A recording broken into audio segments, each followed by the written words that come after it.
Zain Yusuf El Abi. Sekarang sudah berumur 3 tahun 6 bulan. Tahun ini Yusuf sudah mulai sekolah.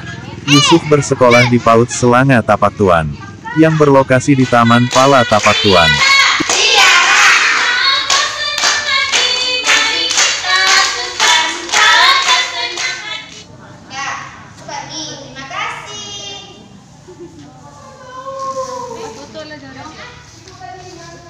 Inilah suasana kelas Yusuf.